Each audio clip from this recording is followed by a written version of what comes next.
Dear students, how are you all? I hope you are all doing good. Let me introduce myself. I am your English teacher, Miss Harish.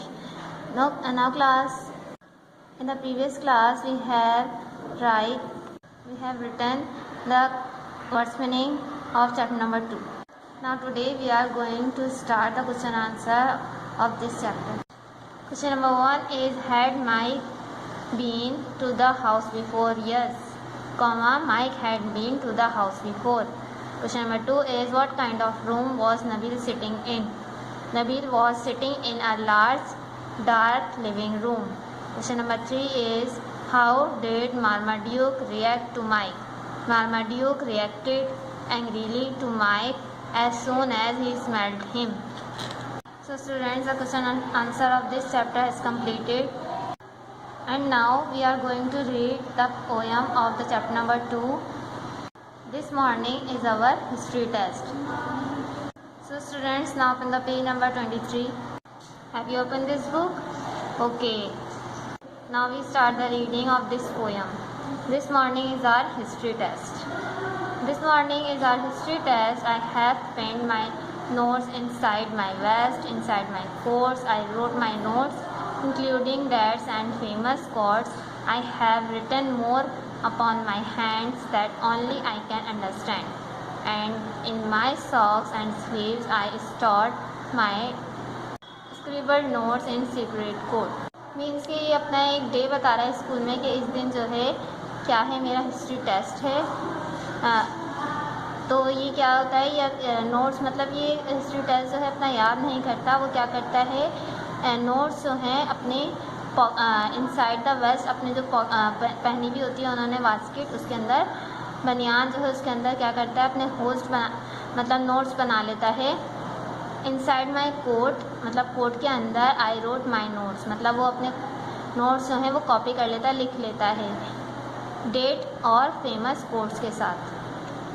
फिर क्या करता है, I have written more upon my hands, और अपने हाथों पे भी लिख लेता है that only I can understand, जो कि वो सिर्फ उसे खुद ही समझ सकता है। And in my socks and sleeves I stored my scribbled notes in secret code. और उसने सॉक्स और स्लीव्स में क्या करते हैं, स्टोर्ड में होता है जमा करना, वो क्या करता है सॉक्स और स्लीव्स में भी जमा कर लेता है माई scribbled notes in secret code, मतलब जो उसके बेतरतीबी जो कोड लिखे हुए होते हैं, नोट्स लिखे हुए होते हैं, वो उसे जमा कर लेता है सीक्रेट कोड में। और उसने क्या लिखे हुए होते हैं उसके साथ साथ विनर्स के नेम जो कि ओलंपिक गेम्स के होते हैं, बिल्डिंग्स के name, peoples, places too, from Tennessee to Timbuktu, मतलब ये जो है प्लेसेस के नेम है। वो कह रहा है यहाँ से यहाँ तक जितनी भी प्लेसेस हैं, बिल्डिंग हैं, ओलंपिक्स के गेम्स हैं, उन सबके विनर्स के नाम मैंने लिख लिए हैं।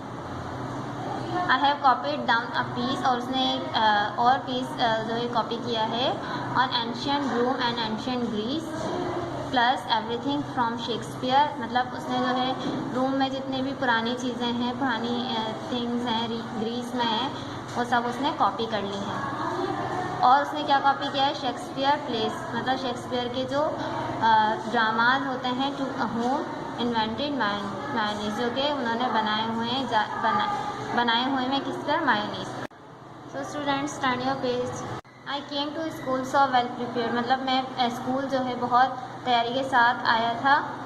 आई वॉजंट नर्वस, और मैं बिल्कुल भी घबराया हुआ नहीं था। वॉज नॉट स्केयर्ड, डरा हुआ भी नहीं था। But there it is the history test, लेकिन अब क्या है, हिस्ट्री टेस्ट है। I look inside my coat and vest, मैंने अपने कोट में देखा और वेस्ट में मतलब बास्केट में देखा क्या है, to get the dates and famous quotes, उसने मतलब जो उसने फेमस कोट्स, डेट्स वगैरह लिखी हुई थी। And fine I can not read my notes, और उसने क्या पाया कि मैं जो है उन नोट्स को नहीं पढ़ सकता। So much of Shakespeare, Greece and Rome, और जो उसने लिखा था शेक्सपियर के बारे में, ग्रीस के बारे में और रोम के बारे में, वो नहीं पढ़ पा रहा उसे। I left my glasses back at home, क्यों नहीं पढ़ पा रहा, क्योंकि वो अपने जो ग्लासेस होते हैं वो कहाँ भूल गया था, घर पर। सो स्टूडेंट, इससे हमें क्या मोरल हासिल होता है, मतलब क्या सबक मिलता है कि अगर हम वो याद कर लेता तो उसको लिखने में भी इतनी मेहनत नहीं होती, ठीक है ना। और मतलब वो अगर याद करता तो उसका टेस्ट भी अच्छा चला जाता, लेकिन उसने क्या किया, लिखने में ज़्यादा तवज्जो दी, कॉपी करने में ज़्यादा तवज्जो दी, बजाय इसके कि वो याद कर लेता उन चीज़ को। So student, this is the end of this poem. Now open your copy and write the question answer of this poem. The question 1 is find two phrases to show that the child has written the notes in such a way that others will not be able to read them. Phrase number 1 is that only I can understand. Phrase number 2 is that in secret court. Why can't the child read the notes? The child could not see the notes because he left his glasses at home. Is it a good idea to cheat in exam? It is never a good idea to cheat in exams. So students, the question answer of this poem has also completed.